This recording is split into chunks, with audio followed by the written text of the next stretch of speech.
Histórias de escola. O dia que eu fui expulso por quebrar a porta, check. Exatamente isso que aconteceu. Estava eu lá na minha sala, na sexta série, todo empolgado, segundo horário, horário de história. Ia bater o sinal para ir para a educação física, que seria o terceiro horário, que após isso seria o recreio. Tocou o sinal e aí a gente foi para a educação física todo empolgado. Fomos jogar bola. E aí começou a disputa ali, né? Sempre forma 2, 3 times. E quem faz 3 gols, o outro time entra. E eu sempre fui muito fominha, sempre gostei muito de jogar bola. E acabou que tinha um menino na minha sala que era a única pessoa que não se dava bem da escola comigo. Porém, a gente foi jogar um contra o outro e numa dividida ele caiu.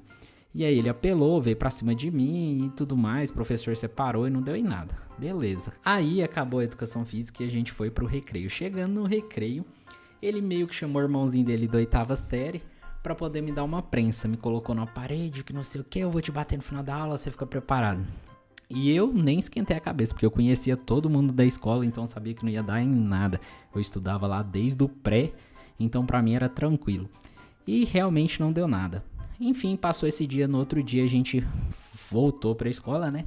E fomos pro recreio. E no meio do recreio, ele, o irmão dele, mais 2. Aí a hora que eu passei, eles xingaram a minha mãe. Seu filho de uma pi. Exatamente isso. E você podia falar qualquer coisa pra mim, menos xingar a minha mãe, que eu ficava muito bravo.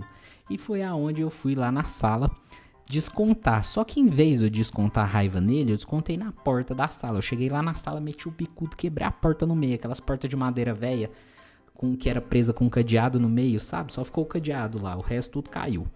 E eu entrei na sala e peguei o material dele e joguei tudo no lixo. Foi assim que eu me vinguei. Beleza. Chegou o quarto horário, a professora chegou. Uai, a porta tá aberta, quem fez isso? Ninguém teve coragem de contar que fui eu que tinha quebrado a porta, então a sala ficou muda.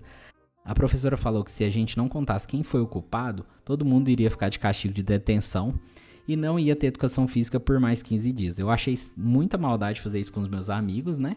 Porém, eu ia contar. Eu falei que o próximo horário eu contaria, né? E teve aula normal quando de repente minha mãe passa no corredor.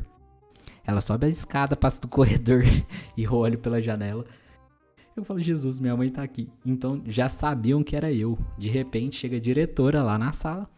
Fulano, sua mãe está te esperando ali na minha sala pra gente conversar. Então alguém contou, eu não sei até hoje quem foi, e eu tomei 3 dias de suspensão.